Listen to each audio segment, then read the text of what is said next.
Yes. Yes. Yes. Oh, man. Yes.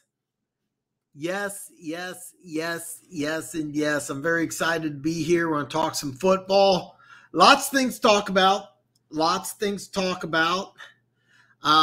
Let's just go with One Pride 40. Welcome, brother, man. All right, let's just start off here, man. Since One Pride 40's first one in the house, yes, you may get your win. And that may or may not be a good thing, okay? If the Lions beat the Bears, I think Nagy gets fired. That will cause Matt Nagy to lose his job. That will be it. I think that will be the final straw. Nagy is not just on the hot seat; it's boiling. Campbell gets win number one here. Nagy will be gone. That's what will happen. I'm not insulting the Lions, but that's just what will happen. Against the Ravens, it kind of looks like you got a bad deal. It looks like time ran out. But any football game you watch, there'll always be at least one play where it goes to 0 on the play clock and then the ball snapped like right afterwards. And when you watch it in real time, it doesn't look like it. But when you watch it on replay, so if you feel like you got a bad deal, yeah, but it happens almost every single game. You can watch any NFL game and you'll see it happen. I thought what happened against the Ravens was like best case scenario for the Lions. Tough loss. I mean, don't get me wrong, tough loss. But that's what's going to happen. Some team's going to come into Detroit flat thinking it's an easy W, and they're going to find out that these guys play hard and these guys play tough. And you have some things go wrong, you'll get a loss. I mean, they're definitely going to win sometime this year. And if they beat the Bears, Nagy will be gone. That is my prediction. A lot of things happened. Richard Sherman, I didn't put this on the thumbnail. Richard Sherman signs with Tampa Bay. Great move for Tampa Bay. Is he an elite corner or a number 2 corner? I don't even think so. He may start in the Bucs defense, which he's a zone corner. A lot of people want him in Kansas City. Kansas City plays man, predicated on intense pressure from the front 4. He's not that type of player, never really has been. So he doesn't really fit with what the Chiefs want to do. But I thought it was a great signing for Tampa Bay. Are you getting a Pro Bowl caliber corner? No, you're not. You're getting a guy on the very back end of his Hall of Fame career, and he is a Hall of Fame player.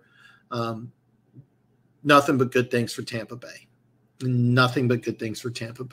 Great signing. Something that's gotten a lot of publicity around Kansas City, but it's really a non-big deal. It's almost a non-issue completely, but it's been getting a lot of publicity is Josh Gordon coming to Kansas City. Kansas City signed him to a practice squad deal. Le'Veon Bell's been on the Ravens practice squad for a couple of weeks. It's not that big of a deal. It really isn't. A lot of Chiefs fans think that they're getting something big. This is a guy might not play for a couple of weeks. He's not going to just instantly become a starter. They just brought him in. That's it. Apparently, the Chiefs have had some talks with him for quite a while. It's just been on the down low. So it's not really a surprise inside the Chiefs organization. But, yeah, it's really not that big of a deal. It may not even be activated anytime soon. I got Funk and James. What is up? James, what's up, brother, man? Funk, it's okay to insult the Lions. Dan Campbell cost the team 3 straight dives and settling for 3 instead, going from the win inside the 20, then taking a timeout on 4th and 19, then only rushing 3. Listen, I have the game on DVR. I'm probably not going to watch it, and I'll tell you why. The Ravens have not been able to beat Kansas City. All right, they just haven't. They were down by 10 in the fourth quarter, came back and won on Monday Night Football. They came in flat. They came in flat.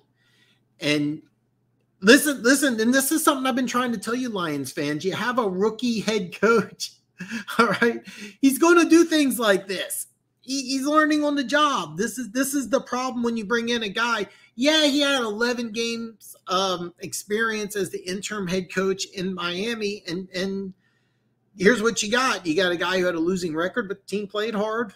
And that's what you got here. You got a guy who's going to learn. And you know what? He'll learn from these. Listen, he'll learn from these mistakes. And you have a good chance to beat the Bears. And if you do, Mike is correct here. Matt Nagy will be fired if he loses to the Lions. And you have a good chance to win. You had a good when they had 3 straight stops. Yeah. And here's the thing, Funk. And I've been saying this for months. Your foundation is good. It's just not going to add to a lot of wins this year, but you're going to build. Take a look at the teams that are in a similar situation. Take a look at the Raiders. All right. First win with John Gruden, a guy who arguably is going to be in the Pro Football Hall of Fame. Year number 1, 4 wins. Take a look at the Miami Dolphins. Remember the tank for Tua? They got rid of Fitzpatrick. They got rid of the left tackle who's now in Houston.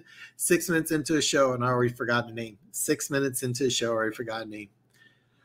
They get rid of him. They get a bunch of draft picks. They win 5 games year 1, but then they go and win 10 games year 2. Take a look at your Raiders. 4 wins, 8 wins, 8 wins. First place in the AFC West. Ahead of Kansas City by 2 games. That's a win. Take a look at the Raiders. All right. Let's compare your 2 teams. Take a look at how many players were on that Raiders roster when Gruden took over that are with the team 4 years later. There's Derek Carr. And that might be it. You're going to have lots of turnover. But one thing about the Raiders is that they had little minor victories. And they kept getting better and better and better. It's just steps. But the thing is with going up steps is that you start on the floor, and that's where you guys are. And that's what I've been trying to tell you guys is that the floor is solid for the first time in a long time. You're doing things the right way. You're building those draft picks. You're getting rid of players that don't fit. I think just, hey, look, hey, does anybody want a 7 for Collins? Anybody want a 6? No, goodbye. Bring in youth, bring in enthusiasm, bring in players who want to buy into the system. And what's going to happen is that you're going to see teams that you're going to see a team that's going to continue to fight. And here's the thing. I really think that when they get their first win, whether it's against the Bears or whether it's somebody else, I really think what will happen is you'll get a guy who you'll get a game where you win from the beginning. You get like a quick touchdown and then like a turnover, and you'll get like a 14-0 lead, and then you'll win from bell to bell is what I see. I don't think your first win is going to be one of these come back from behind things. So, but yeah, man, yeah. So yeah, okay, you got the big turnover. Yeah, I say okay. That is good. I chose to look at positives in the loss. The Lions showed no quit. They fought hard and started to play like a team. Absolutely, and you should look at that very positively. You should. If I remember right, Baltimore was up at one point 14-3, and they were up into the fourth quarter. So, yeah, I mean, lots of positives. Lots of positives to come from this. Lots and lots of positives. So how hot is Joe Judge's chair? Very hot. Almost as hot as Nagy's. Joe Judge could be fired this year as well. It could come mid-season. And normally that's rare, but I think Joe Judge is very hot. I kept hearing the same thing, and I didn't watch the game. But I kept on seeing all over social media is that they basically gave this team to Atlanta. Gave the game to Atlanta. And for those of you that remember, this was my pick to win the NFC East. This is my pick. So before I go any further, I'm going to make an announcement. before Monday Night Football, I took the money line on the Chiefs Eagles. I was able to get 5.5. I went ahead and made that bet. I normally do not. Matter of fact, Mike's in the house here. Mike, you let me know right before the show. Right before the show, I got Arkansas plus 18.5. I don't do a lot of college here, but Arkansas plays Georgia in Athens. I took Arkansas plus 18.5. It's a big number, and for those of you who don't know, I haven't watched a lot of Georgia, but I watched Arkansas. They got several NFL players on that defense. So, so here's what's going to happen. If I win on Saturday, I'm going to make a few extra bets on Sunday. And I'll probably put a little bit of action on Seattle, and I need Seattle to beat San Francisco. By the way, my San Francisco bet hit. So, yeah. A while back, Cam Cameron's Dolphins beat the Ravens to go 1-15. And yes, I forgot about that. But yes, same type of situation Nagy's in. Oh, I know we got big turnover coming. I think only 4. Yeah, you're right. You're right. There's going to be a lot of turnover, man. Jimmy, hey, man, I've been cold, but I put money. I just put Chiefs money line. It's a weenie bet, but I put 50 on that. And then I put the remaining balance of what I have available on Arkansas. I normally don't bet on college, but I'm telling you this right now, Arkansas can run the ball. They have a very good defense. I would not be surprised if they beat Georgia outright. I got 18.5. Yeah, I'm going to take 18.5. I'm going to take 18.5. I'm expecting it to be a close game. I'd be surprised if it was more than 13. I could see Georgia winning 27-17. Hell, 27-14. I'll take that. I got 18.5. But you guys tell me, did I make a good bet or not?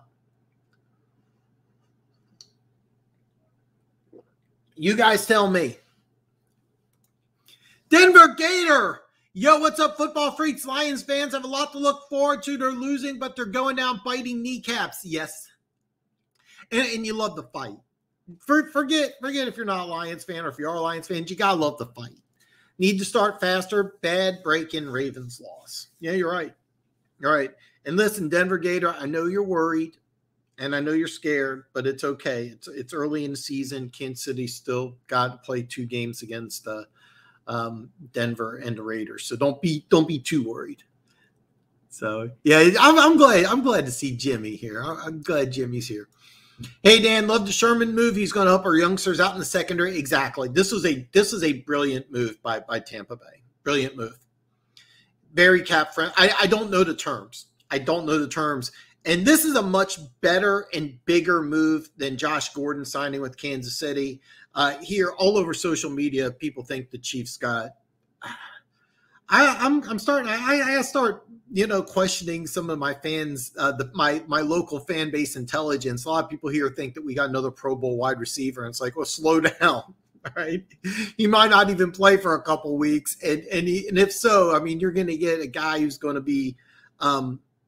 An option 4 or 5. I mean, this is not a big acquisition. All right. It's just, he's talented, bringing him in, and that's it. It's not really that big of a deal. It really isn't. Richard Sherman is a much bigger deal. This is a brilliant move by Tampa Bay. I love this move. Love it. All right. The Lions loss was heartbreaking, but unfortunately I'm used to it. Hey, it was, but like I keep saying, it's a foundation, and the foundation for the first time in a long time is very solid. You have a lot to build on. Amazement, how much does cover 3 does Tampa run?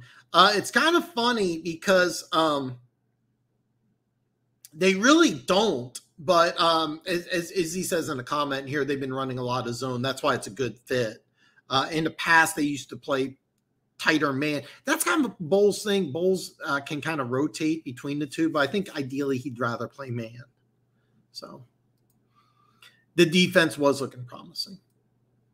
I've been cold too, man, but I have to say the player props. Hey, man, I'm here to help. I thought about putting some action on some player props on Thursday. I I thought about putting some action down on passing yards for Lawrence because I got a feeling Cincinnati's going to get out to an early lead. I think Joe Mixon could blow up. I think he'd be a good player prop. Mixon yardage. I think he'll have a 100-yard game. And then I think Lawrence will have some garbage yards late. That's kind of the way I see it. The line I saw 7.5. I do not even want to touch this game. You know, Mike, I want to agree with you, but I remember they beat Texas, and I thought that was their game, and they would come in flat this week. I need them just to have I got 18.5, but I mean, you tell me. I mean, I'm telling you right now that this team's got players that will play on Sunday. I have to admit I'm a little worried about that, but 18.5, you tell me. But yeah. We've been playing a ton of zone of late. I think Bowles gets too aggressive at times, and it hurts us since we're not at full strength. And by the way, this is something that he likes to do. He likes to play a very aggressive 3-4 defense. He has lots of pass rush. One thing though is that even though he does like to play zone, I've always noticed that he likes playing too deep. So the cover 3 defense, I think Sherman. The good thing is that with Sherman, unlike Josh Gordon, Sherman can come in. And it wouldn't surprise me if he plays a lot this next week. Wouldn't be surprised at all. So, Lions secondary looked better. AJ Parker, Bobby Price making plays. And I'll be honest, I didn't get a chance to watch the game, but your rookie Ig Smith, I can't pronounce the name. I really liked watching him play. So, Gator, we just got to hang in there and deal with what we are dealt. Look forward to the draft. Just want a linebacker who's available in the second, only draft someone who fails to pan out. I get it. I get it. Trust me, I get it. They are showing progress. Winning ticket last week, told you to take Cincy and the Chargers. Like, hey, congratulations, man. Congratulations. You're right about both of those. Good job. I don't know if you heard about Tyler Boyd said that the Steelers just gave up. That's a big red flag. And for those of you that don't know, I got the Steelers over 8.5 wins. So at 1-2, I'm like, and the 1-2 doesn't bother me as much. But when I heard Boyd publicly say that they just gave up, that does bother me. So, and good move on the Chargers. Just little bitterness here, but the Chiefs don't lose the turnover battle 4-0. They probably win by double digits. The Chargers were not able to stop Kansas City, but I remember the first quarter, they had 3 turnovers the first quarter. I told my dad, this is how you lose games. And that's exactly what happened. So.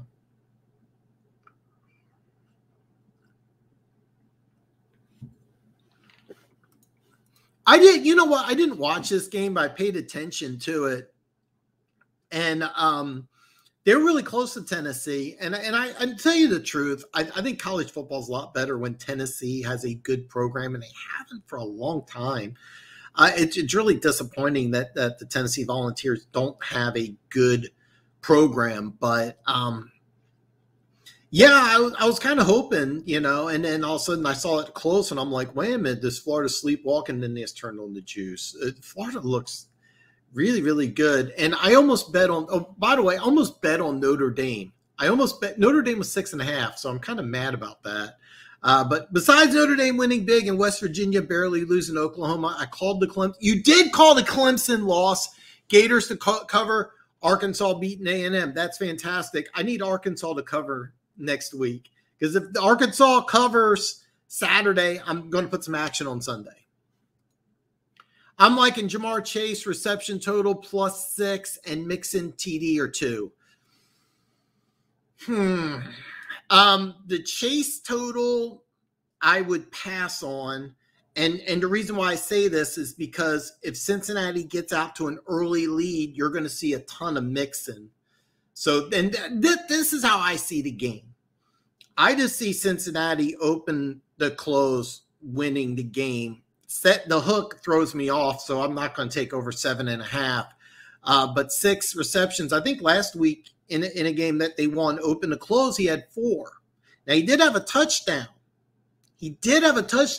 So what you might want to do is take Chase a touchdown, Mixon over 100. I'm throwing some stuff out there. But the Mixon reception total, I don't see a lot of receptions if they're winning open to close. I think you'll see a lot more Mixon. I was kind of hoping the Bobby Lane curse would follow Stafford to LA, considering Stafford's season so far. Bobby Lane is, I'm going to go over my top 5 MVP, and just a little spoiler here: Matthew Stafford may be on my top 5 list. Probably right about the Lawrence yards. Thinking about the over 46 for the game as well. Actually, I do like the 46 as well, because I see some garbage points. Neither one of these teams has a good defense. Both of them have offenses that could put up some points. I'm hoping for a high-scoring game. The only thing that would throw me off, and I do like this, Urban Meyer on a short week, is he going to be prepared enough? And I'm thinking the offense might be, the defense may struggle a little bit. That's kind of what I see. I didn't check the weather report, but over 46, I feel pretty good about that. Because Cincinnati, even though they held Pittsburgh to 10, I don't think the defense is that great. Arkansas covers against Georgia. I think Ole Miss will cover against Bama, even pull off the win. And Ole Miss could pull off the win. Lane Kiffin's a good coach and a phenomenal recruiter. I'm higher on Kiffin than most people, because here's the problem with Lane Kiffin. He's only going to stay for 2 to 3 years. I mean, he's not going to stay, but everywhere he goes, he brings in great players. Check out Florida Atlantic. I mean, he was there at FAU. Mike will attest. He got several of those guys from Last Chance U and got some 4-star players there. I mean, I don't know what he does, but I mean, the guy can recruit. He just doesn't stay very long. But if he says, you know what, I'm going to stay here. I'm going to build a program. I'm going to stay here for, 15, 20 years or whatever. Ole Miss will be a national power. They will maybe not win a national championship, but they'll be a top 5, top 10 team. I mean, right now I think they're ranked 13th. And I heard something a long time ago. Apparently maybe I made it up, but apparently Cooper Manning, I think he's a sophomore in high school now. He's going to be the number 1 recruit when he comes eligible. Apparently he was going to go to Ole Miss, and something happened, and now he's not. So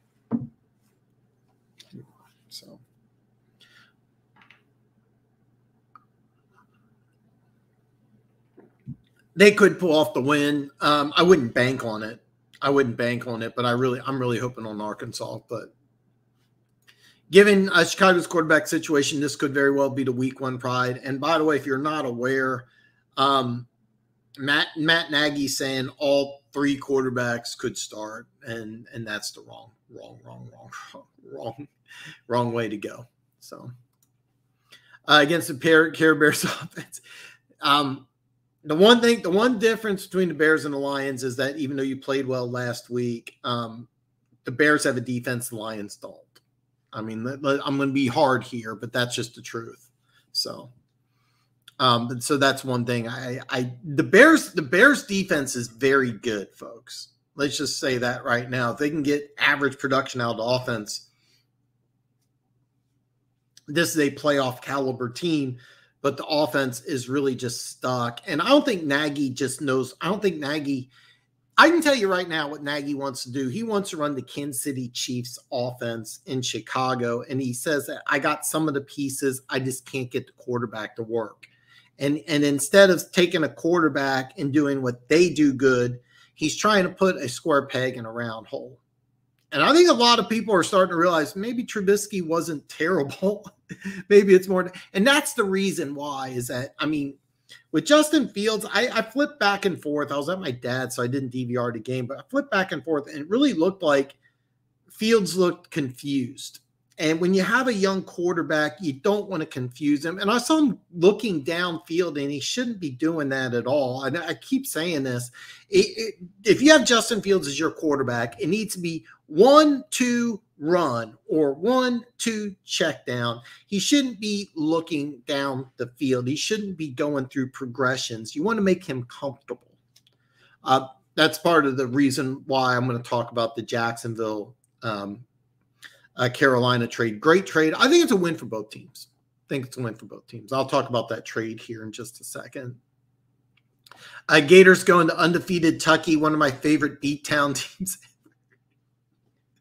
I didn't know Kentucky was undefeated. I actually kind of want to watch that, but of course I'm going to DVR the Georgia Arkansas game. And did I say the wrong name again? I said Cooper. I meant Arch. God damn it! Thanks, Funk. Dan, I'm taking Washington, Atlanta under 47. I love Arizona +6. I'm thinking about taking San Francisco, Seattle over 54 also. I actually like all three of these. Let's start with Washington, Atlanta. I know Washington's defense has been terrible, but they will come around. All right. Atlanta's defense is playing better. And under Dean Pease throughout the year, they're going to continue to get better. For those of you that don't know, the cover 3 defense and what Dean Pease wants to do is night and day. But I think Atlanta has a lot of pieces to make Dean Pease complex, multifaceted 3-4 scheme work. The longer the season goes on, the better and better Atlanta's defense is going to be. Washington has had a garbage couple of weeks, but they will continue to get better. I like the under 47. I do like it. I'm not taking it myself. I like it. You got Arizona +6 because I didn't look at it. Last I heard it was 4.5, especially for those of you who don't know, Arizona's playing the Rams. I actually really like this game. I think there's a strong chance that Arizona wins this game and really stuns a Rams defense. I really think that, and I say stun because I expect the Rams will be able to score against the Cardinals. This is another game I think could be a real shootout potential. Could be real shootout potential. And the reason why I say that is I'm pretty sure the Rams will be able to put 30 up on Arizona. Can Kyler Murray put 30 up against the Rams defense? That's going to be the key. But I like 6 and I thought it was dropping. So if you got 6, you got a good number. And San Francisco, Seattle over 54. I actually like that too. Neither defense. This is going to be a shootout. And I think what I might do is if I win Saturday, I might put action on Seattle because at 1-2 Seattle, I got over 10 and 2-1 San Francisco. I got under 10. So I really need Seattle to win this one. So can we get a good breakdown of the Ravens going to Denver? No fluff. You know what? The one thing, and I don't know if you follow him or not, but Cody Rourke, he does the Locked On Broncos podcast. I really like him. It's kind of cool. He's responded to several of my tweets, which I've really gotten a kick out of. And he also said he would subscribe to my YouTube channel, which is cool. I've never seen him come on one of my live streams, but it's really cool that somebody does the Locked On Broncos podcast has responded to several of my tweets. So I really do like him. And he pointed something out that I'm kind of steal from him. The Ravens are almost at full strength, and the Broncos have a long list of injuries. Hamler's out. Jerry Judy's out. Of course, Chubb's out. There's somebody else on the I want to say the defense that's out. You have a long list of injuries. The Ravens defense is going to be very interesting because with Justin Houston, he changed his name. The rookie, he's making plays. You have some holes in the secondary that you can exploit. It's going to be a good game.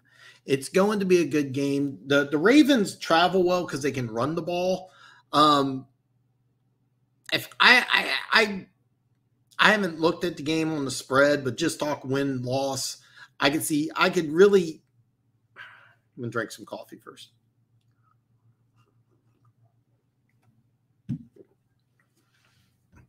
I'll be perfectly honest with you. As a Chiefs fan, I honestly want to see Denver win. And the reason why is we played Denver twice, where if the Ravens win, it's just another game we have to hope that they lose somewhere. The thing is that I see the Ravens winning this game because they're at full strength. Where Denver has to overcome the Hamler injury. I don't know how much you're using him, not using him, but him and Judy means you're going to have some limitations on offense. This is going to be a fun game. This is going to be a fun game. This is going to be a really great game. I don't know if I'm giving you a good enough breakdown, but just due to injuries, it's going to be a tough road for Denver to win. If Denver wins this game, though, the rest of the AFC better be on notice, because this is a team that is not at full strength, that's going to be at full strength. I'm drawing a complete blank. Is Hamler out for the year? I don't remember. I want to say he's out for the year, but Jerry Jeudy will come back. And then once you get Jeudy back, and you have him with Sutton, and you have Fant, and then the two-headed monster at running back, which is brilliant. And Bridgewater's playing some really damn good ball. And then you're going to get Chubb. Oh, God, AFC. If Denver wins this game, the rest of the AFC better be put on notice, because this is a big, bad team that's going to fuck some shit up. So as a Chiefs fan, I'm kind of pulling for Denver, because we get to play Denver twice. We don't get to play the Ravens again. So I want the Ravens to keep losing, because, home field advantage. So, but I think just due to the amount of injuries, it's going to be hard. But, man, if Denver wins this game, oh, my God, watch out. Kentucky almost beat us a few times. We held on. I will say we saved Richardson until the Georgia game. And man, the whole SEC is just so much fun. I love watching SEC football. It's kind of cool to have some action on Arkansas, who I'm really, God, yeah. I think an overall offensive heavy game, hence the over bet and the chase reception bet. I hear what you're saying about Mixon, I think, has a massive game. If you can put like a over on total yardage, a big time game out of Mixon. So, and I can't believe I got the name wrong. I said Cooper. God damn it. All right. One of my favorite lines about Kentucky was that Kentucky had a heck of a punter. I love Steve Spurrier. You remember the line, you can't spell, what was it? Oh, God, what was it? You can't spell the Chattanooga Bowl without putting in the UT for Tennessee. Is that it? I love Spurrier. The cool thing about player props is you can place like 4 to 5 bets, and if you hit just one, you still yes.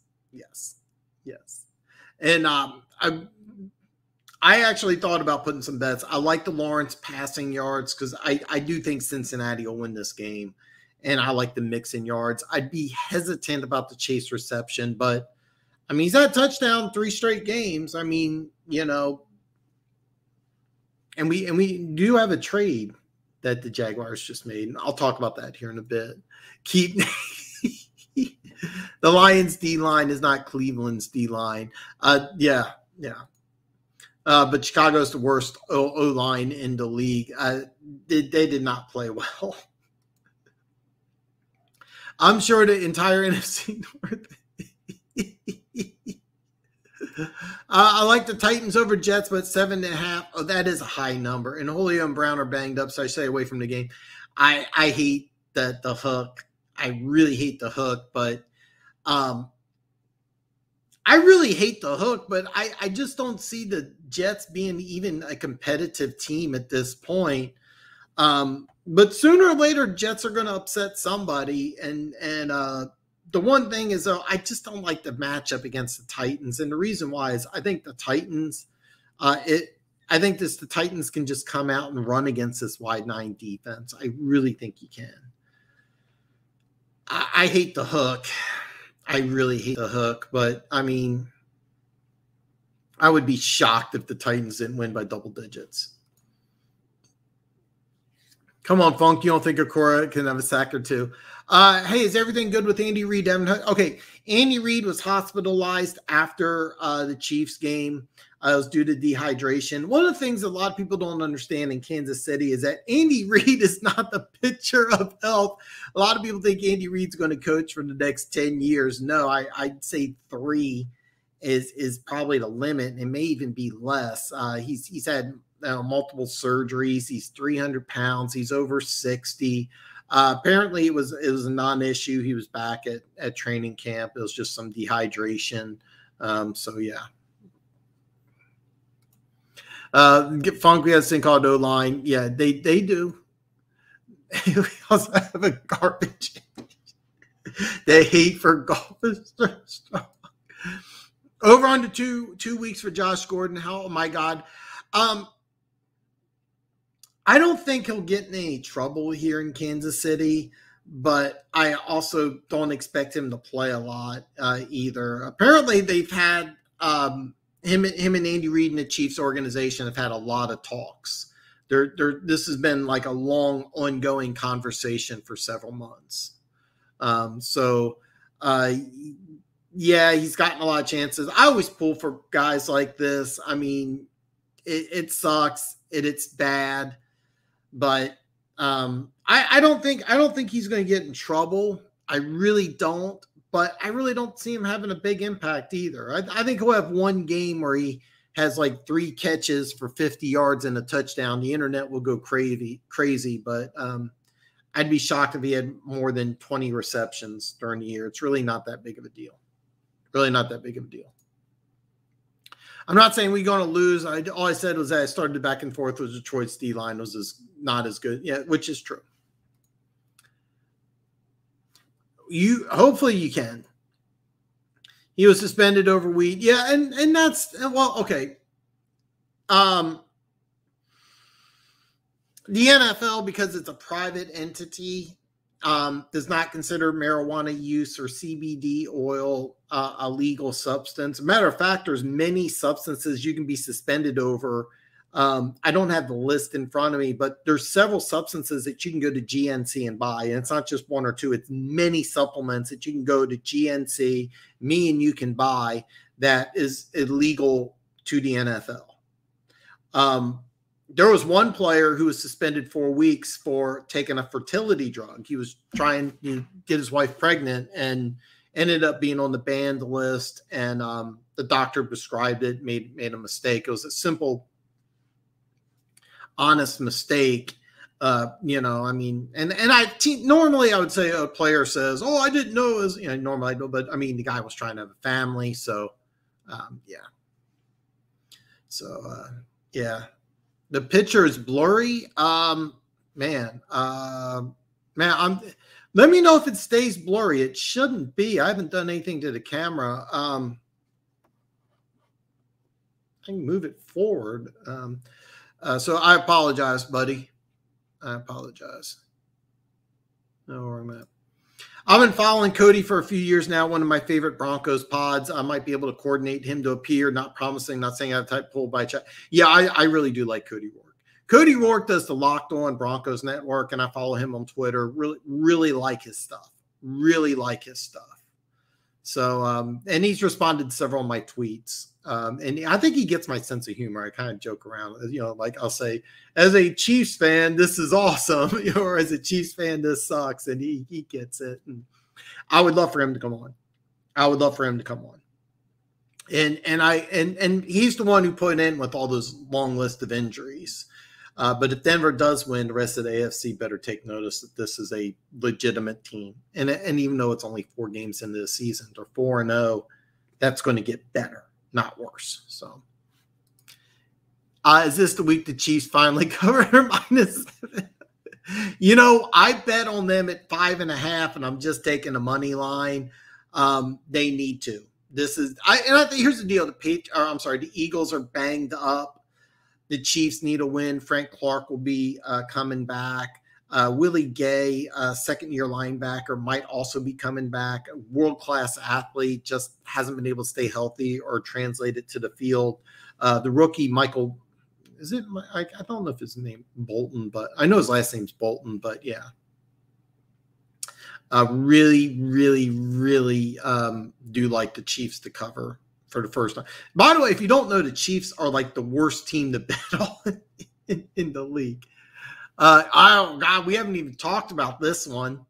Normally, this should be the headline. This would be the headline, and I haven't even touched it yet. So, if Fields can run like Jackson, the Lions are going to take the L. And here's the problem: is Nagy's not using Fields like Jackson. He's trying to put Fields into the Andy Reid West Coast offense, which is super complicated. So, Hopefully, let me know if that worked better. I moved the camera a little bit, so I'm sorry about that. Is it just me? Is Cleveland -1 against the Vikings? It is. It is. A lot of people aren't buying Cleveland. A lot of people love Minnesota from the beginning of the year, but from what I've seen so far, and keep in mind, Minnesota could have won both the games against Cincinnati and against Arizona. I mean, they probably should have won that Arizona game, but Cleveland to me looks like the better team. And Darrisaw may not play. They didn't really need him last week. Cook probably isn't going to play. So, yeah. Yeah, but I agree. I'm not going to touch that game, but yeah. Also, shocked Dallas is -5. I didn't know that. I didn't know that, Jimmy. And if that's the case, I'm really tempted to put action on the Panthers. I did not know that. I'm looking at Malik Willis in next year's draft. Another guy I want you to take a look at, and you'll be able to watch him Saturday against Notre Dame, is a Desmond Ridder, the Cincinnati quarterback. That's a guy that you may want to take a look at. He could surprise and really rise through the ranks. If you guys are interested in a quarterback, I think Desmond Ridder might be the guy. You'll see how good he does against Notre Dame. Dude, can't you drink some Sobe drinks? Because that's right. I think it's something like Sobe that you can't drink. Yeah, there's a lot of things that are banned. So going to be cheers for Brady is Sunday night. One of them opening the game warm-ups, another one he breaks. Oh, that's right. He's going to break the all-time passing record. So, yeah. Pride me with the Rams pick, but I'm looking at safety more and more as the year goes on. The Draft Network has him as the number one prospect, and I have a hard time believing that the number one prospect in the draft is a safety, but that's what the NFL Draft Network has, and I'd be shocked if he went top 5. I don't see that, but I mean, there's a lot of things to like about him, though. Yeah, you need an edge rusher. Well, Lions defense can flush him out of pocket, pursuit tackling. Oh, I'm sorry. Do you think Matt Corral? Do you think if Belichick comes up with new defensive looks versus Brady has to be licking his chop? Bills play same defense he always plays. Tom helps our D too at some things McDaniels does. Yeah. I'll be honest with you.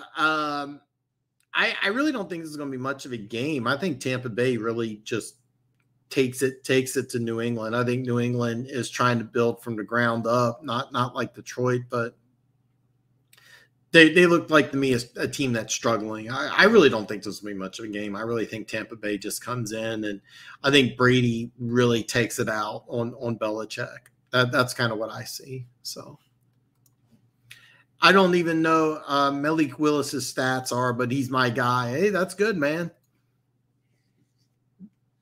Pride, we need starters on defense. We drafted a few. Okay. All right. I'm going to go over the Panthers Jaguars trade, which I think is a real rare win for both teams. And for those of you who don't know, the Panthers traded starting tight end Dan Arnold plus a 3rd-round pick for CJ Henderson and a 5th-round pick. And the reason why the Panthers made this trade is that the 9th or 8th overall pick, J.C. Horn, broke his foot. He may be able to come back for the playoffs, but he's out for probably the whole year, to be perfectly honest. He may be able to come back in the last I think it's like a 2 to 3 month injury, but I mean, basically almost the whole regular season. CJ Henderson was the 9th overall pick in 2020 by the Jaguars, was really falling out of favor with Urban Meyer. And what I heard was that I know that coming from the Ravens linebacker coach is now the new defensive coordinator for Jacksonville. They like physical corners, and that's not really CJ Henderson's game. If you watch some clips, you'll see him making some physical tackles. I saw a clip where he made a really good tackle on Derrick Henry, but that's not really his game. But Carolina plays a lot more man, so it's a really good fit for the Carolina Panthers. And I really like this for Jacksonville. And the reason why I like this for Jacksonville is that Trevor Lawrence has had a lot of interceptions and he's really struggled. We give him a security blanket and Dan Arnold, not an elite tight end, but a starter, a guy that will really, really help a very young, struggling quarterback. I mean, this guy's lost, I think it was 2 games his whole college career. He's already 0-3, so he's probably not handling it well, and you kind of don't want him to either. But get him some help. And you also get a 3rd-round pick. Now, Carolina's banking on it being a low 3rd-round pick, but basically if you get a 3rd-round pick for a team like Jacksonville that's kind of building something, that 3rd-round pick's probably going to be a starter. That 5th-round pick that you're going to get from Jacksonville is probably not going to end up being a starting caliber player. But so basically you get a security blanket, you really help out your young quarterback, and you get a player and CJ Henderson who really fits your defensive scheme a lot better than what he does in Jacksonville. So it's kind of a win for everybody. In my opinion, I mean, you obviously want to take a corner over a tight end, but it helps Lawrence immensely. Plus additional 3rd-round pick. It should really pay off for the Jacksonville. Yeah, I agree with that 100%. So Quinn really, really fucked it. Yeah, he did. I really like Ritter, but I was waiting till 2023 and fixing the defense. We can get 3 guys in the top 40 for a defense this year. Yeah, I think so too. Funk, if I was Detroit, I would just do what Carolina did, just go full defense. Or you can take a look at your I'm sorry, not yours, but Alex isn't here. So we'll say Alex is Dallas Cowboys and go heavy on defense. And this is what you want to do. You want to go heavy on defense. That makes a lot of sense. It's what I would do. But if you do want to get a quarterback and you want to sit him for a year, a guy like Ritter would be perfect. And you can see, because right now it's all sorts of things with his draft stock. I saw a few things top 10. I saw some that's top 50. If he plays well against Notre Dame, it should lock him into the 1st round. Apparently a lot of guys, are really all over the board on him. But I think that during the combine, when I say combine, I mean the draft meetings, not what you see on the field, but off the field, like what he does on the whiteboard. I think he's really going to excel, and I think his stock's just going to rise. And I got a feeling Dan Campbell would be somebody I think that's just going to fall in love with this kid. I just get a feeling that this is going to be a guy that Dan Campbell's really going to fall in love with. But if I'm the Lions, I would do the same exact thing that you're saying. It's kind of weird that we're agreeing, but add to that defense and then get your quarterback in 2023. A lot of us bettors are nervous about us taking 7 for some reason. I'm like you. I don't see it being close since we lost last week and Brady wants it. Yeah, I haven't looked at too many of the spreads. I'm going to be honest with you. I looked at a few. Of course, I did, bet the Arkansas game, but I think Brady. I really just don't think this is going to be a good game. So yeah, I kind of agree, but I wouldn't blame you if you passed on this game because of the big line. I mean, I wouldn't pass at all. I mean, it is up in New England. They do have a lot of good defensive players. If you look at the box score against Saints, you see 28, but they had a pick 6, some turnovers. There's some things that, really weren't factored in there. So One Pride 40, I do see some improvements. AJ Parkey and Bobby Price made some good timely plays. Yeah, and this is what you want to do. You want to keep building and building and building. Saquon Barkley is rumored on the trading block, and I've heard this too. I'll be honest with you, Mike. I don't believe it. I really think the Giants want to build this team around Barkley. However, I think that if they continue to play the way they've been playing, I think there's going to be a big blow up. I think Gettleman will be gone. I think Judge will be gone, and because you have multiple picks in the first round. Remember, you got 2 first-round picks next year, and you do have some really good players on the defensive side of the ball. You got a lot of good things, but I have heard this.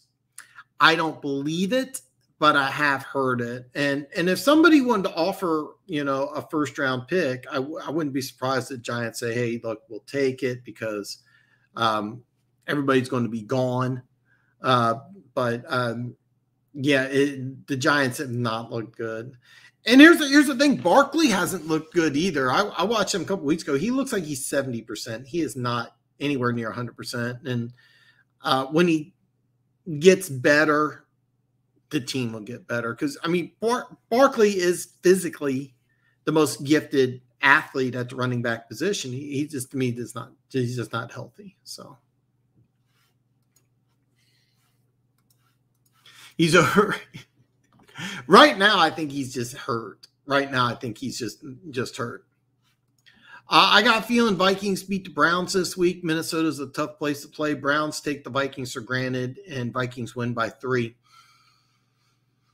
I could see that, but here's what I'm looking at: as you got a really good defensive line going against a banged up offensive line. I understand Cook didn't play last week and his backup had a great game. He probably won't have the same game against Cleveland. Minnesota's defense needs to improve dramatically. I don't know if they'll do it this week. Minnesota is a tough place to play.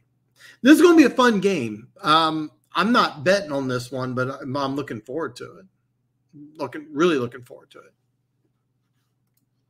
Giants spent a ton of money this offseason. Yeah, they spent a lot of money. They're not playing disciplined. And the best part is about letting Judge go is that you can insert Jason Garrett right away. You insert Jason Garrett, and he's been in this situation before. And because he coached Dallas for a long time, it makes a lot of sense. The best part is about the move that Jason Garrett can turn the team around. You keep him as head coach. And if he doesn't, well, then you clean house. So that's kind of the reason why I really think that it makes a lot of sense for Judge to be on the hot seat, because you got a guy with, how long was he in Dallas for? 10 years?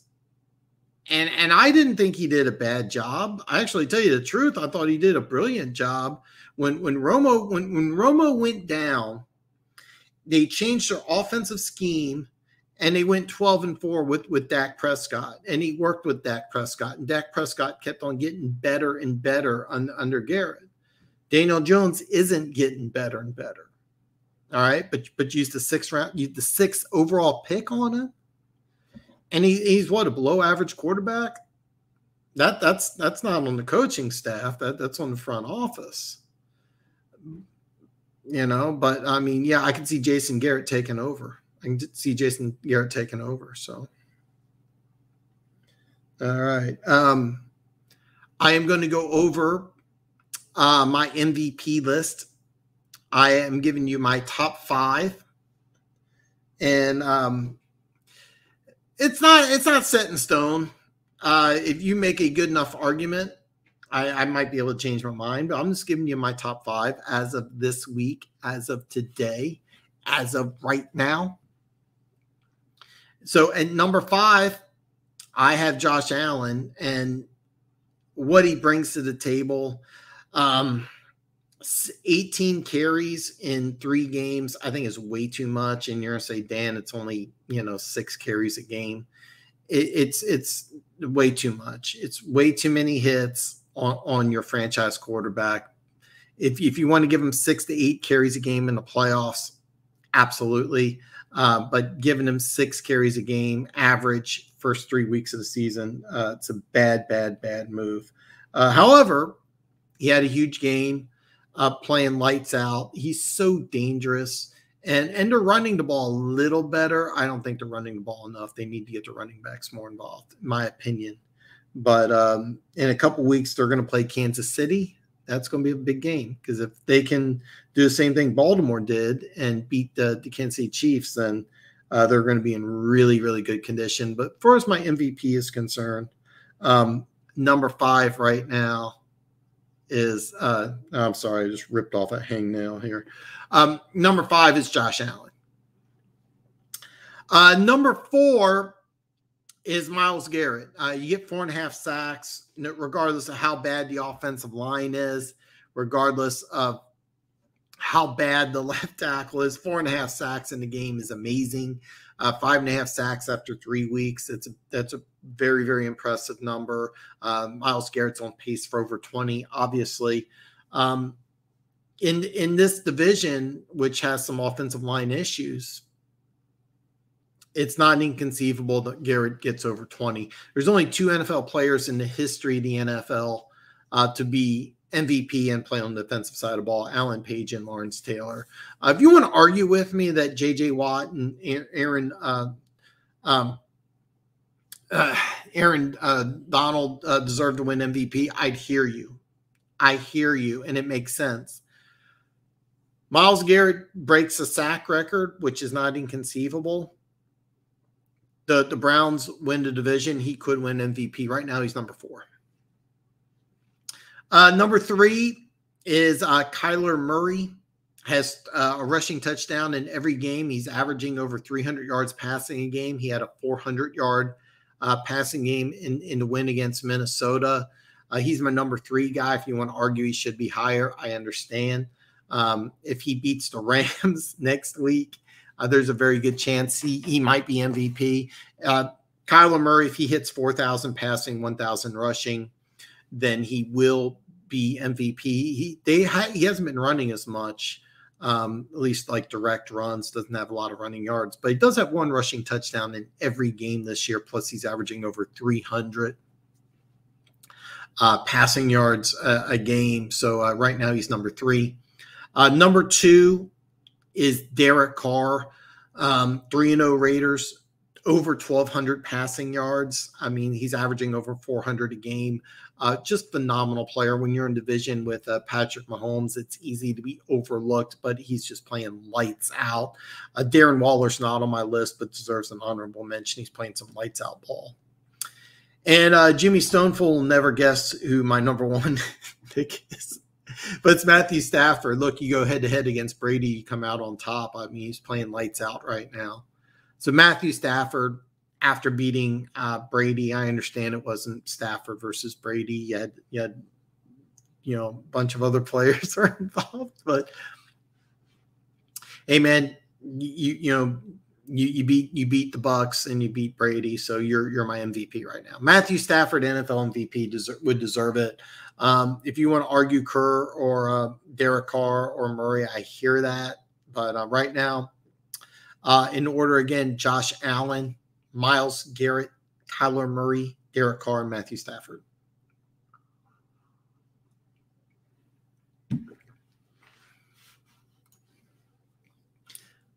Greg Roman would be interesting.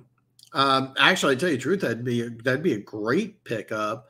What will happen is if Nagy loses his job, more than likely, pure speculation, your defensive coordinator, and I'm drawing a blank on his name, but he's an Indian, and he would be the very first Indian head coach in the NFL, and diversity is something that the NFL is really trying to push. And the way the defense is playing, he will get some interviews, and it's just a matter of time before he becomes a head coach. I'm drawing a complete blank on his name, but he will probably step in for the first time. And then, Greg Roman would be perfect. They'll go after another offensive mind. They need somebody who says, hey, I can turn Justin Fields into an NFL superstar. That would be the interview. Basically, for the Chicago Bears position will be something like, what can you do for Justin Fields? So yeah. Greg Roman would be great great pickup for the Bears. But their defensive coordinator will take over as interim head coach. Now, keep in mind, if he beats the Lions, they'll be 2-2, and they're right back in the thick of things. They're right back in the thick of things. But if they lose to the Lions, and here's the deal: if they lose to the Lions, it's not going to be because the Lions scored 40 points. It's going to be because the Bears' offense could not get on track. And Nagy's an offensive-minded guy who's been trying to put a square peg in a round hole. He's not been willing to dumb down the offense. He looks like he's wanting too much out of a rookie quarterback. I mean, a rookie quarterback who's, third week of the season. I mean, I think he was just wanting way too much. Way too much. I kept on seeing him looking downfield. He shouldn't have been looking downfield that much. He should have. It's got to be fast. Got to get the ball out of his hands. I didn't see that nearly enough. And here's the thing: I didn't watch the whole game, but I mean, he got sacked like, what was it, 9 times? I mean, come on, math doesn't lie, man. That math doesn't lie. So, yeah, Roman would be a good pickup. I don't think they'd want to dip into the Andy Reid pool again, but Eric Bieniemy. I'm drawing a blank here. The guy in Tampa Bay, he's going to get a hit. Leftwich would be a great fit. Leftwich, I think, would be perfect. So the Bears have good skill guys, and the Bears lose because the Lions scheme worked. I'll be honest with you. I disagree with you, James. I think if the Bears lose, it's because the Bears scheme doesn't work more than the Lions scheme works. I think it's basically just due to Bears' ineptitude, because the Bears really should have a decent offense. The problem is, when I look at the Bears, Matt Nagy spent some time here in Kansas City. All right, Matt Nagy. So I'm a little more familiar with Matt Nagy than I am a lot of other head coaches. Matt Nagy's a super smart dude, and he wants to run that complex Andy Reid offense. And the thing is, though, he can't get away from it. He can't dumb it down enough, and that's what he really needs to do.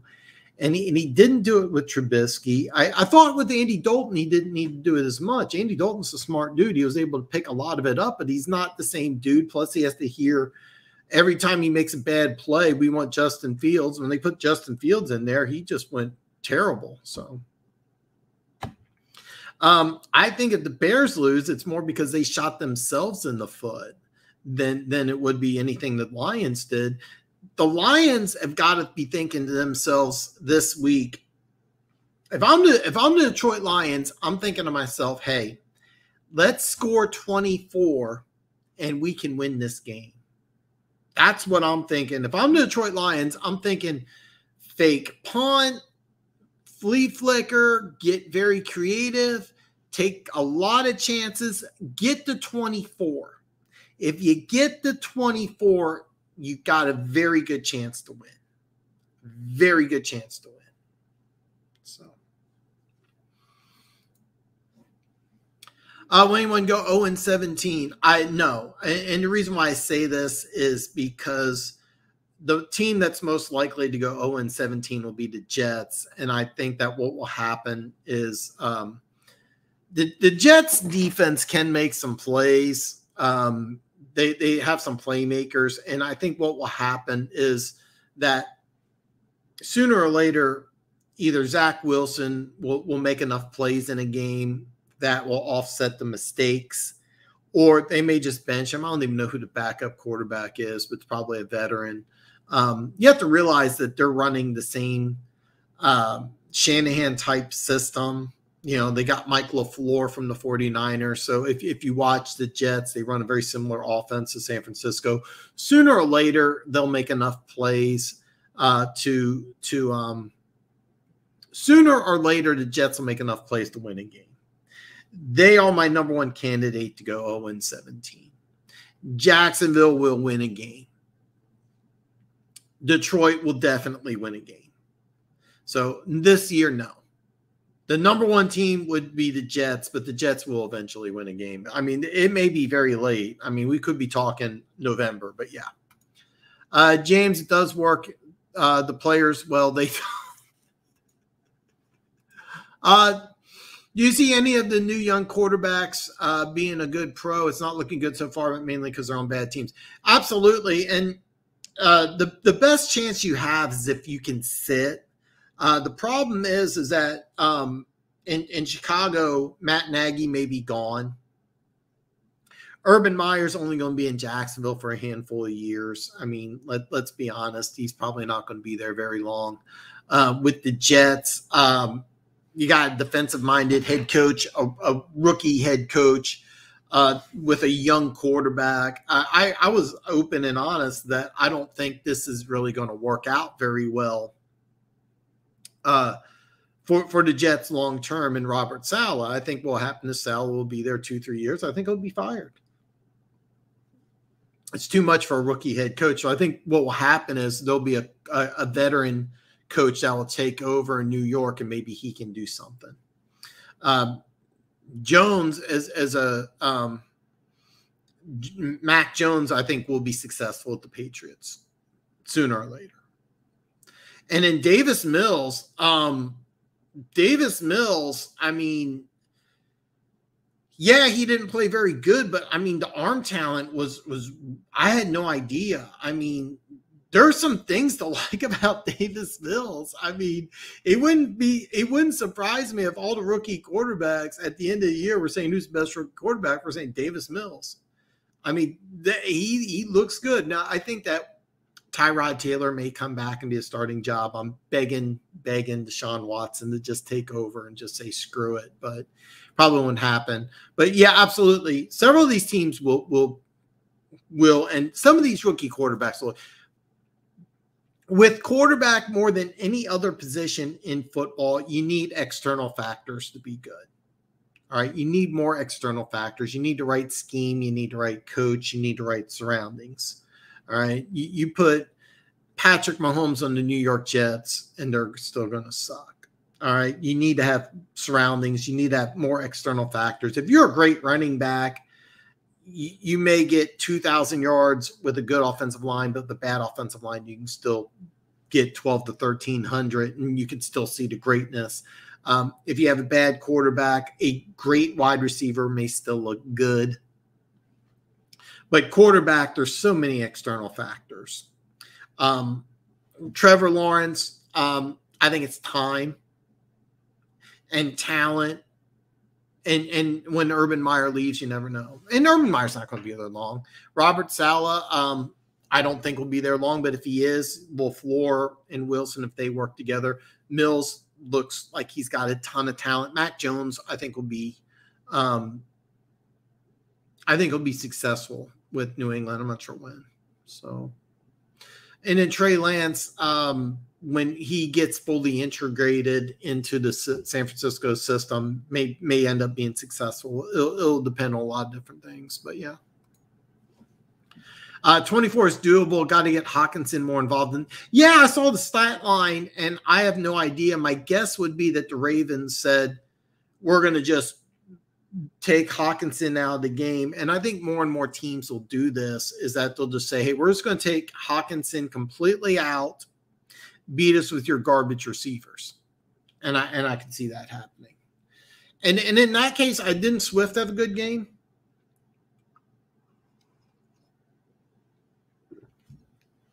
I think the Pats screwed up I could see that. But they want Mac Jones to grow and be the leader. So I kind of get why they did that. I'm still whatever's going on between him and it may be irreconcilable, but I mean, why isn't he going to Washington? I mean, did him and Ron Rivera, was that relationship that bad? Were they, I mean, seriously, don't get me wrong, Heineke's not playing garbage, but I mean, are you going to tell me Cam Newton can't do the same thing Heineke's doing? So, yeah. I don't know the whole deal, but I understand why New England got rid of Cam Newton. I don't understand why Washington's not saying, hey, you want to come in? Let's just talk. How about you throw the ball to some of our guys? Just, let's just see what happens. Why not? I see us winning 3 games. No offense. That's probably what you're looking at, maybe 3 to 5. So all rookie quarterbacks look like hot garbage. I'm always a fan of taking your rookie quarterback and sitting him for 1 year. All the best quarterbacks in the NFL have sat. Mahomes, Rodgers, Brady. I mean, there's cases of rookies starting early and being good, and some say it's best just to learn by the fire. I'm a firm believer you take a rookie quarterback. The difference between the NFL and college is so big. It's not the same game. It is so different. So, yeah, I think you take a rookie quarterback, you sit him for a year, you got a great chance. So, Steelers, Falcons, Eagles, Bengals, Bears, and Bears are the games I see the Lions having a legit shot with right now. Yeah, I can see that. I can see that. And yeah, let me explain. Out of all the games you've had so far, and you've had, let's face it, you covered against San Francisco, you got blown out against Green Bay, and you almost, if you want to tell me you deserve to beat Baltimore, I'd hear that. Okay. Your best chance to win to date is here against the Bears that are doing this stupid quarterback thing. Your goal, like I said, here's what you got to tell everybody on offense. You got to be like, hey, let's get to 24. We find a way to get to 24, we win the game. That's what I'm thinking.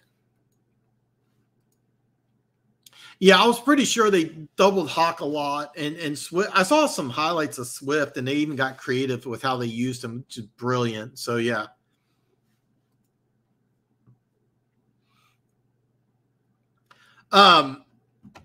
It wouldn't surprise me if Swift leads the team in receptions. It really wouldn't surprise me, and that's smart. This is the guy you want to get into the open field. I love Swift. I wanted him in Kansas City. I wanted him more in CEH. So, man, the AFC West is looking tough. Which team fades eventually in that division? Okay, I'm not sold on the Chargers. I know they beat Kansas City. They got lucky. Plus, they won the turnover battle 4-0. Kansas City will beat them in LA. That trust me on this one. Monday night they played the Raiders. This will be a fun game. The Raiders over the last couple of years have started the season strong. They faded. They are 3-5 the last 2 years. They find a way to just fall apart, and I'm not really sure why. It's how they've been doing. Denver is starting to get beat up with injuries. So, to be perfectly honest with you, I think all 3 of these teams will fade a little bit. Now, if the Chargers beat the Raiders, and you're going to be like, "Hey, man, what about the Chargers?" I'm going to say, just slow down. But when I think the Raiders win this game. By the way, I think the Raiders, when they go 4-0, the only question is, do they fall apart at the end of the year like they've done the previous 2 years? Do they get banged up with injuries? Does the offensive line start to get exposed? Do the people figure out the defense? Can Carr keep? I mean, right now, Derek Carr's passed 1,203 yards. It's over 400 a game. He does not. That probably isn't going to last. So I'm going to say all 3 of them. I think Kansas City's still the best team in the division. They're head and shoulders better than everybody else. But if Denver wins, watch out because they're banged up. They're going to get better. The Raiders have started off the last 2 years hot. Do they stay hot? Because if they do, they're the team to beat. But over the last 2 years, they've fallen apart. And I'm still not sold on the Chargers. I wouldn't say garbage receivers. You don't have anybody who's really a legit 1 or 2 on this team. You have a bunch of guys that really except for Amon-Ra, who I think will stay on the team. All the receivers on your team, I think 2-3 years from now will be gone. You have a whole new you're going to have a whole new receiving core, and Amon-Ra will probably be part of it. But your receiving core is really bad.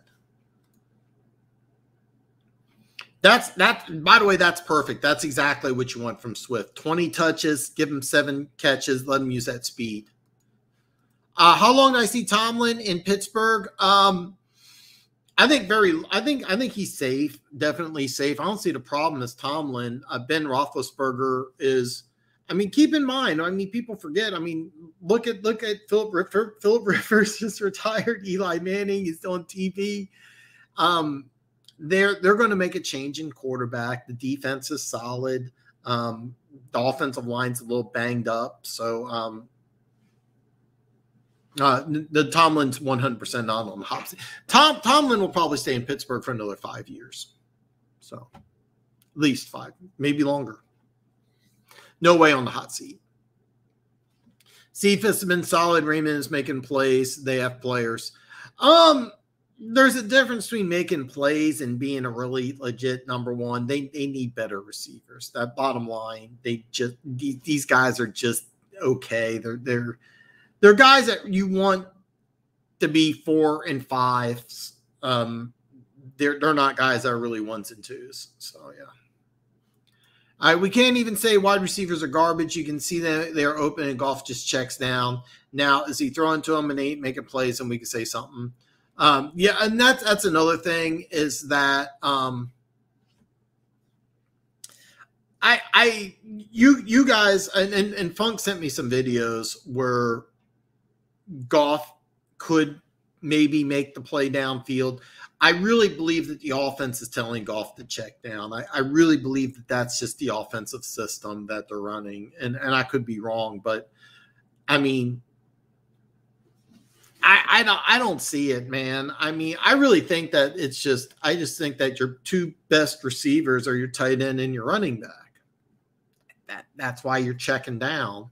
And I think that that's the game plan. I think that they're telling Goff, look, yeah, rookie left tackle. All right. Yeah, rookie left tackle. We don't have talent at wide receiver. Check down and we'll win with defense. And I know that's funny because they don't have really that great of a defense, but that's a team that they're building. And I think that that's just what you're doing. Now, I'm not in any of the Lions meetings. You guys that are in Detroit know better than I do. Maybe the coaching staff's telling Goff, go downfield, quit checking down. I don't think so. I really think that they're saying, hey, don't get hurt. Don't play hero ball. 1, 2, check down. Just check it down. That's what I think. So Chargers are wow. I did not know this. Wow. I did not know this at all. That's over 3. Wow. I haven't even had a chance to really look at a lot of these. Raiders could be 0-3. Yeah, they could be. They could be.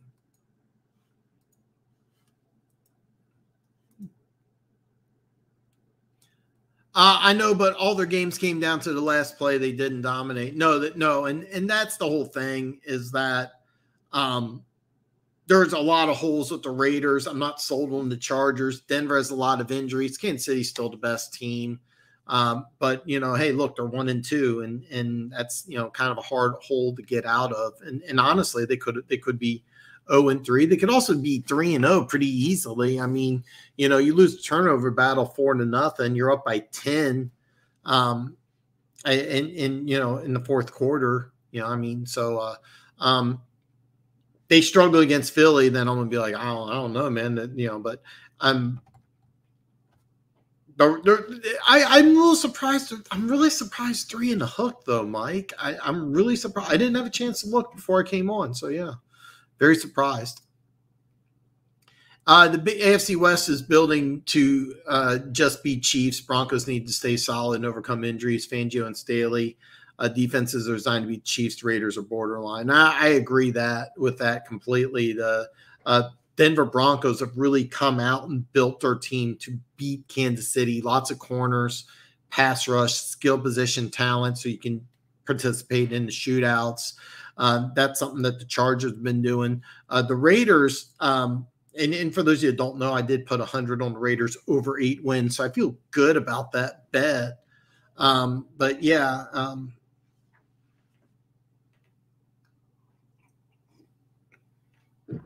yeah. Yeah, but Fangio and Staley, they've been building to beat Kansas City, and that's something. Kansas City's had their way in the AFC West, and I don't know if it's this year or next year, but it's coming to a stop because these teams have built up enough. I mean, the Chargers, last 2 times they've come to Arrowhead, they've won. So I don't like Goff's throw. His throwing motion makes it look like the ball's going right. James, it's funny because you go from Stafford, who's got one of the strongest arms in the NFL, to Goff, who's an accurate passer, but doesn't have that bazooka arm, probably an average NFL arm strength, maybe even slightly below average. But when you're going from Stafford, who has one of the strongest arms in the league, to Goff, who's middle to maybe below average, it does. Yeah, I could see that. I could completely see that. And you're going from the guy who's my current MVP to a guy who's a middle of the pack quarterback. So no, you're not going to like his throwing motion. There's not really a lot that you're going to like about Goff. Goff's not a guy who can put the team on his shoulders and win. You got to have everything kind of working with you. So no, it doesn't surprise me that you don't like Goff's throwing motion. It's not going to surprise me over the next couple of years if you just don't like Goff at all. But as Detroit gets better, Goff will get better and he'll make plays. So, I mean, but compared to Stafford, no, there's a lot of things that you're not going to like. Yeah, remember, Stafford's got one of the strongest arms in the league. So, yeah, it doesn't make that makes sense to me that you're not going to like a lot of things about Goff. Apparently, you can't set picks in football, too. Rams picked us to death last week with rub plays. Refs don't call it all the time. We think of 9. It's really funny because a lot of Chiefs fans complained that the Chiefs' standard defense in the Super Bowl all of a sudden was being called for a record-setting amount of penalties. All plays that were legal in the AFC playoffs were illegal in the Super Bowl. Rub routes. If you play with a different receiving crew, you get several of those rub routes or penalties, and it happens every week. And it's something that the NFL will always improve with as time goes on. But you get another receiving core, you probably get a couple of those are called as penalties. It just depends. And every receiving or every referee crew is going to play a little differently. It's not supposed to. It's supposed to be uniform, but that's not really the way it is. You play a different referee crew. Several of those get called as picks. This receiving crew, they kind of just let it go. So, and it could bite you in the ass. It could be like, I mean, look, Tampa Bay beat the Chiefs. All right, let's be clear. But there was a lot of penalties in the game. And during the AFC playoffs, the Chiefs weren't called for those penalties. And so it changes week to week, referee crew to referee crew. And good teams scout the officials and know that, hey, this crew, they'll let this happen. This crew, we got to do something different. I can't vouch for the Rams organization. I can't vouch for McKay. My guess is they went into this game knowing that they could get away with this. So, yeah. Not the answer you want to hear. I know. Not the answer you want to hear. I understand that. But, yeah, you get a different receiving crew. Those are penalties. You mean they are getting hit because Goff throws late once in a while, like with TJ on the last 3rd and 1, like he did with Williams, who isn't back yet. I mean, again, one thing you got to realize is that when you go from a big armed quarterback like Stafford, a guy like Goff, you're instantly not going to like. I mean, just you got to understand that. You have a downgrade in quarterback. And you also, not only did you downgrade in quarterback, you downgraded in talent surrounding him. So, like I've been trying to tell you guys, he's going to struggle. And the fact that he's got average arm strength versus elite arm strength, it's going to stand out a lot more. So, yeah. That's true. Denver Gator teams tend to draft who they face twice a year. That's why the Bills draft the pass rush, because they know they have to beat Kansas City to get by LA, to get to LA for the Super Bowl. Exactly. That's why they went offensive and defensive line. Of course, if I was Buffalo, I've gone defensive tackle, running back, but yeah.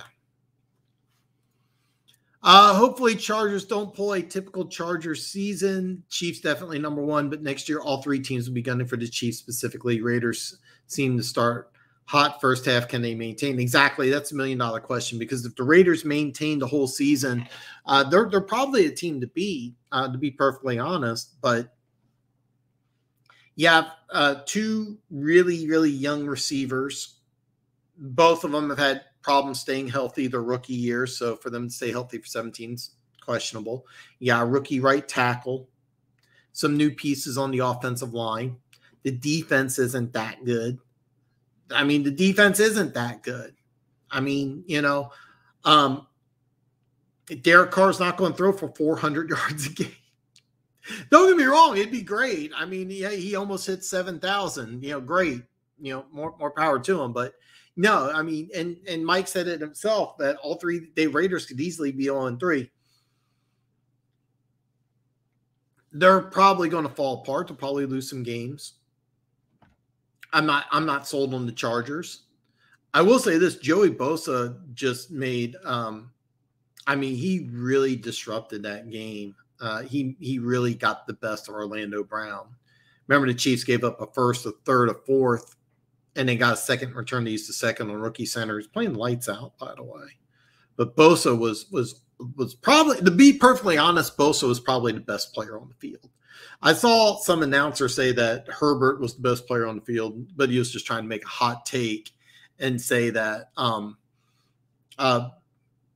Herbert was better than Mahomes. No, Bosa was the best player on the field. Bosa was disrupting everything. And the thing is, though, he was going in and out of the lineup. He was banged up. He had a bad ankle. But when he was playing, I mean, he really beat up Orlando Brown. And that was one thing I was really worried, is Orlando Brown excelled with the Ravens. Well, what do the Ravens do? They run the ball. And if you didn't notice, by the way, if you watch the game, Kansas City had 4 turnovers. The Chargers didn't have any.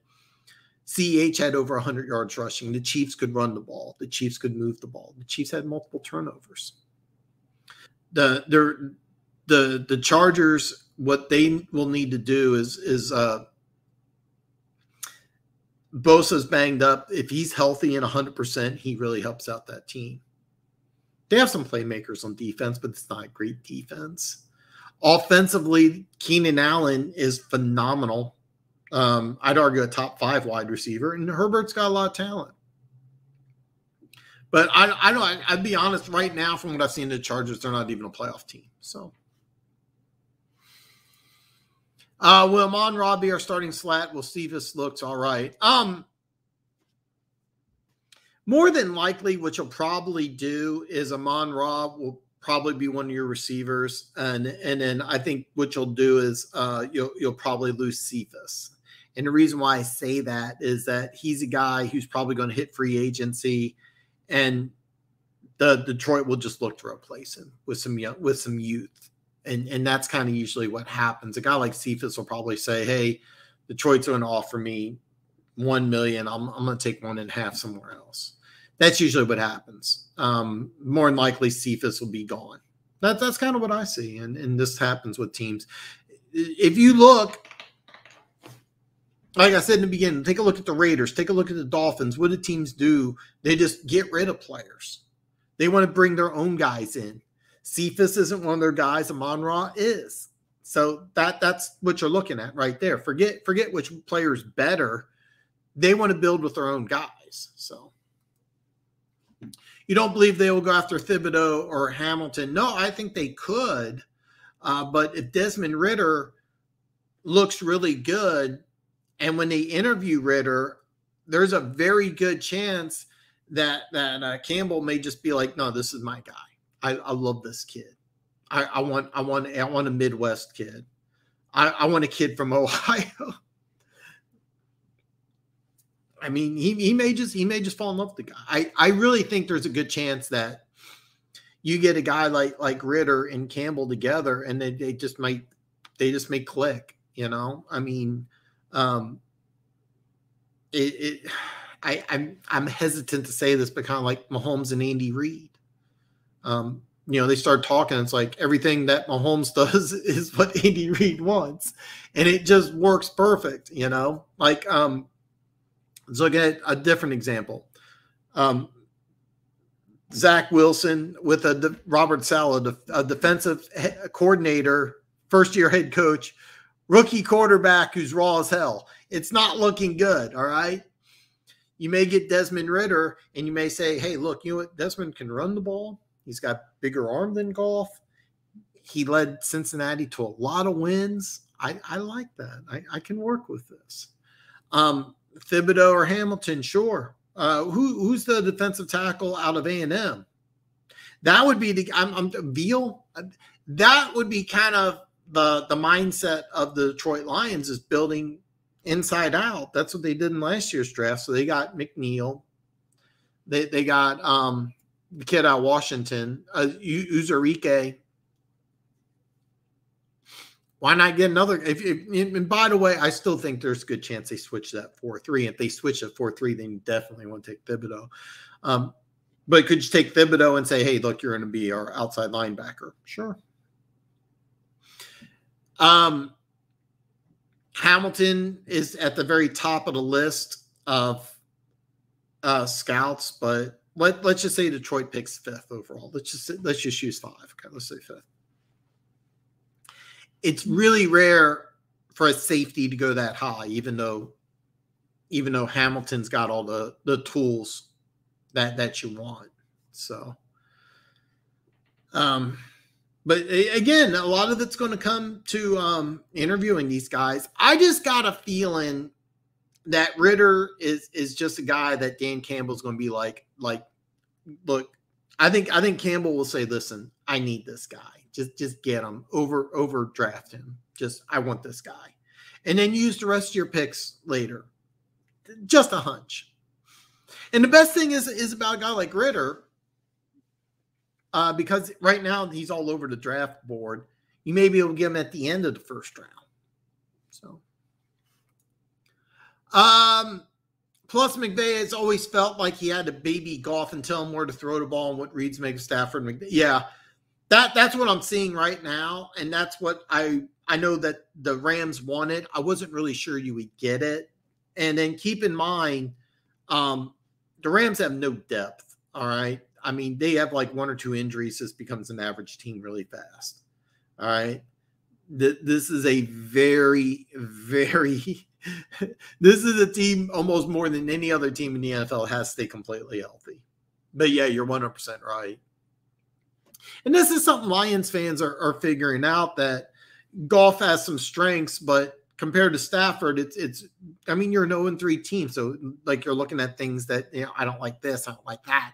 And then, you know, compared to Stafford, there's a lot of things about Goff you're not going to like.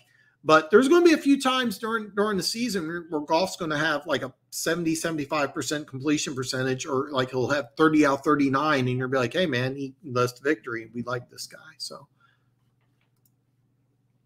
far, the best rookie quarterback right now. Yeah, absolutely. Absolutely. I can argue. Yeah, I can argue that. Yeah, why not? I actually, tell you the truth, I was very impressed with Mills. It wouldn't surprise me at the end of the year if Davis Mills is number 2 or number 1 rookie quarterback. I was really impressed. I like Ritter, Willis, or Coral. I like Willis too. The small school thing kind of bothers me. Corral, I'm not familiar with, but dude, listen, one pride, man. When football season's over, we're going to do a ton of draft stuff, man. We're going to get into tons of draft stuff. Ritter is interesting because he's going to play against Notre Dame this week. All right. If Cincinnati beats Notre Dame, they're probably going to go into the American Conference game undefeated. And then the argument will be, should they get into the bowl championship series or not?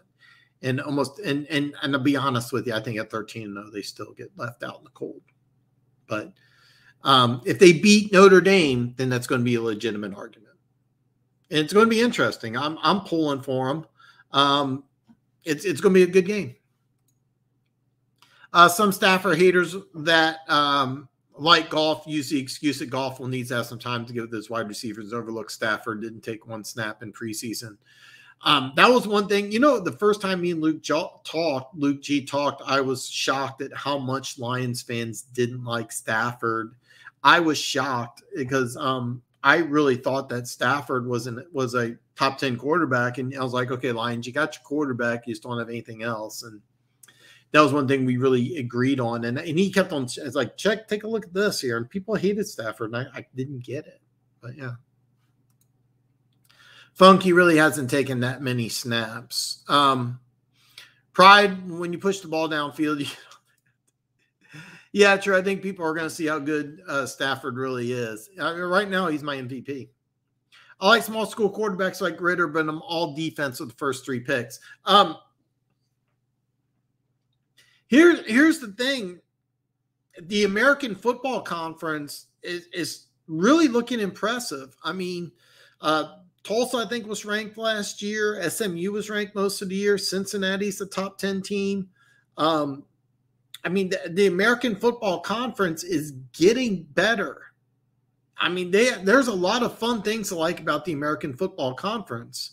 So, I mean, I think Ritter's one of those guys that right now people are all over the place on Ritter. But I think the more the season goes on, and I think really after the season's over, I got a feeling he's one of those guys that people are really going to like. I think that they're going to like him in the quarterback room. I think he's going to dominate the whiteboard. He has a lot of experience and a lot of upside. And I think he's one of these guys because the quarterbacks that people were really high on, Spencer Rattler. I watched part of that West Virginia game. I don't see the number 1 pick in the draft in Spencer Rattler. I don't see that at all. He's put on some weight, and there's a lot of things to like. I get it. I don't even think he's a first rounder, but some team probably drafted him in the first round. Kid out of North Carolina, it does not look good. I always get his name wrong. JT Daniel out of Georgia, he missed a game. He hasn't looked good. Ritter could be the best quarterback in a weak draft. So why not like 7 or 8? 7 or 8.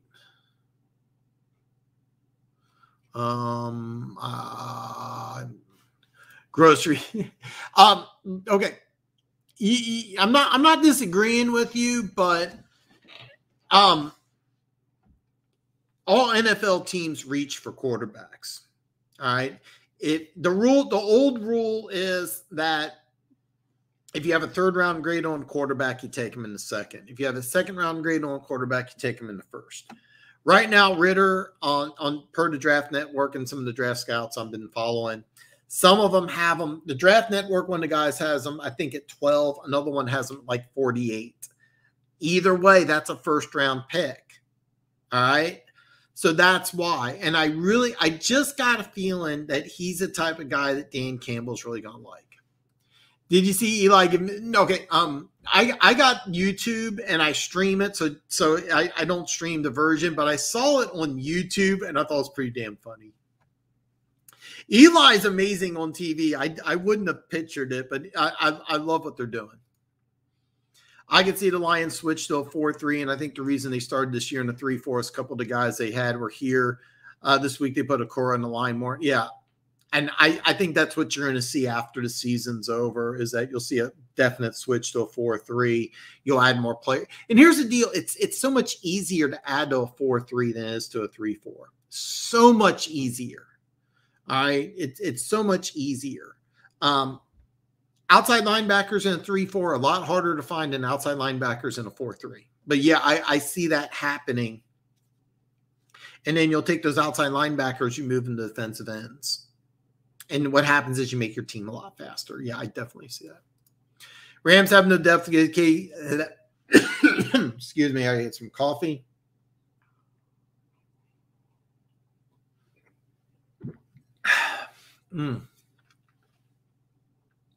Rams have no depth because they gave a ton of money to key certain guys. Yeah. That's what happens. Dallas did that for a long time, and then they get 1 or 2 injuries. They have nobody, and then all of a sudden they're an 8-8 team. This is why, Stafford right now is MVP, but it wouldn't surprise me if the Rams get like 1 or 2 injuries and become an average team. Right now, they're as good as anybody. So Corral's the Ole Miss quarterback. Okay, I actually forgot about him. I haven't had a chance to watch Ole Miss yet. I'll be honest, I probably won't DVR that game. I'm kind of expecting Alabama to win. If Ole Miss wins, I'll kick myself. But of course, hey, I got Georgia and Arkansas on the DVR. It sucks that I work Saturday. It's a noon game, so I want to watch it, but I'll be at work. So, we'll see what happens. Ritter, yeah, he had a good game against Georgia. Next year's class may be better than last year's. Yeah. That kid for Clemson, even though Clemson's 2-2 or 1-2 or whatever it is, that guy will be the first pick in 2023. He'll be the first pick in 2023 still. Yeah, exactly. I don't see the appeal of Spencer Rattler, and when I say I don't see the appeal, I'm hearing number 1 pick in the draft, first quarterback off the board, top 10 pick, and I don't see that at all. Here's what I like. You can see the accuracy, you can see the arm talent. He doesn't have the big bazooka arm. He put on the NFL, what I call the NFL 20. He added weight. He's mobile. If I'm Rattler, I actually stay in school and try to win a Heisman. So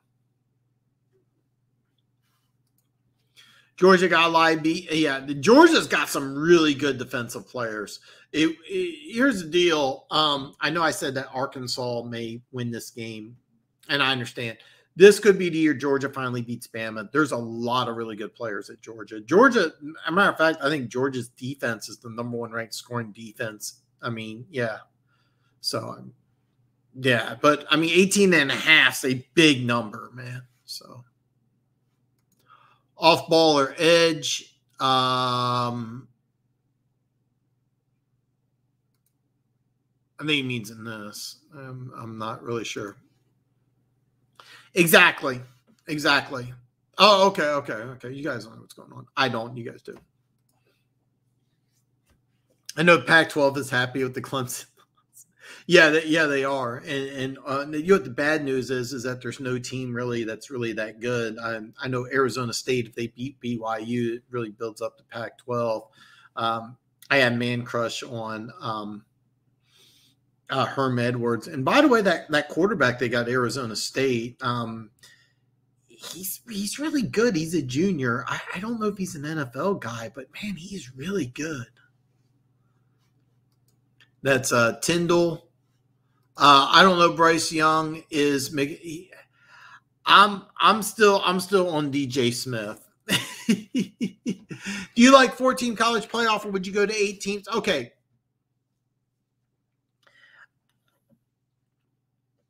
I'm old school, and I don't want a playoff at all. And I know it's so much fun and it's great, but I like the old school way of your arch rival was the biggest game of the year. I liked when the last game of the season was Alabama and Auburn, or back in the day, I think I'm a lot older than you are, but back in the day, Nebraska, Oklahoma, and the Big 8. That was like they played that game like on Thanksgiving. It was the number 1 game of the year, and those your arch rivals playing against each other. Now you can have teams play each other conceivably 3 times, and I don't like that. I'm not a big fan of that. I get the appeal of an 8-game series, and I think it's it's definitely going to 8 games. So I need to get on with the program, and so far the BCS series I've really enjoyed. I watch it all. I'm going to watch it. Don't get me wrong. When it goes to 8, I'm going to watch it, and it's going to be awesome. But I'm the only person that'd like to see things go backwards. Because to tell you the truth, it even though I think it made more casual fans, like the people that really got into college football, They didn't really make that big of a change. Believe it or not, a long time ago, college football is much bigger than the NFL. And I think that a lot of things that what they're doing is better for like the casual fans that watch 1 or 2 games a year. But the hardcore college football fans, I think it's actually gotten worse. So it's going to go to 8 games. It's going to go to 8 games soon. So, but if it was up to me, they would go back old school. But yeah, I'm that grouchy old man who wants to think back in the day. So yeah, they do. Arkansas has a lot of NFL talent in their defense. That's why I like 18.5. So Nolan Smith, I like. You're mentioning some guys I haven't had a chance yet, but I promise you, I will go over several mock drafts. And I will do 32 different videos for picks 1 through 32 in the first round. I am going to do 32 videos for the draft. I'm going to really dive into it. We're going to talk a ton of draft stuff, so I apologize for not being on the ball as of now. But we're going to talk a ton of draft stuff, a ton of. We'll talk trades, mocks, a lot of stuff. The Red River rivalry, yeah, that's another good one. It's been kind of lessened because Texas hasn't been up there yet. But when Texas beats Oklahoma, I think they did a couple years ago. But yeah, and there's a lot of players that I know you want. It's going to change quite a bit. I used to love rivalry week, but it's lost their Iron Bowl, OSU, Michigan, Florida. The big one in the 90s that was can't miss TV, and it was like in October, was Florida State, Miami. I mean, there used to be that you would see like 15 future first round picks in that game. I remember Sean Taylor single-handedly won. Both teams were ranked, I think, in the top 10. Sean Taylor like single-handedly won that game. I actually thought he should have won the Heisman, even though he was like the first pure defensive player. And oh God, I remember Florida State, Miami was so much fun. I remember that was a big one. Ohio State, Michigan, I think is the number one rivalry if you go all time, just because of the history. And you know, I'm not picking on anybody who's an Ohio State fan, but it would be nice to see Michigan get over that hump to make it more of a rivalry. Florida State and Florida, not as big. To tell you the truth, I was always hoping that either Miami or Florida State would jump over to the SEC and join, but I don't think that's going to happen. So, yeah. But yeah, I'm back in the day. Nebraska, Oklahoma was the game of the century. That's been called the game of the century several times, and nobody cares about it. It's actually a good game this year, 23-16. Nebraska brought in their former quarterback who took University of Central Florida to an undefeated season. He came in and he's starting to build Nebraska around. I don't know if Nebraska is ever going to be a I don't know if Nebraska is going to be a dominant team again, but I mean, he's trying. I'm drawing a blank on his name, but there was a time that people were in love with Nebraska football in the Kansas City area. They had 3 national championships in 4 years. Nebraska ran a dirty program. I think part of it is they have to run a semi-clean program now, and kind of trashing them, but. Yeah, Florida, Georgia is a great rival.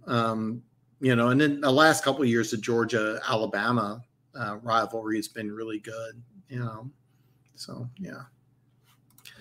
Pride, that might be him, and he's looking like a late first. There's going to be a lot of draft stuff. So, I mean, from now till draft time, I'm going to do 32 draft videos, picks 1 through 32. I'll do a couple mock drafts. I'll do a final draft Wednesday. A lot of you guys that are involved with the draft want to do mock drafts, come on. Yeah, we'll get it done. A lot of draft stuff. Check out Bill Connolly's and then see them. Where would I check them out? Is it YouTube or yeah, I'll check them out. I mean, we'll do a lot. Of all the stuff I do, I don't get a chance to watch college as much as I want, but I am going to DVR the Arkansas Georgia game. I do have to work Saturdays, which kind of sucks, but I'll watch part of it, so yeah.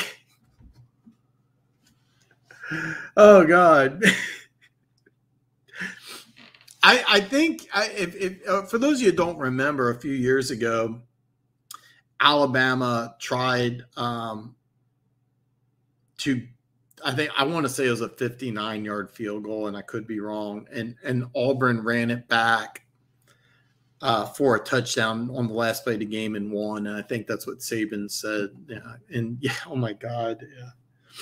Yeah.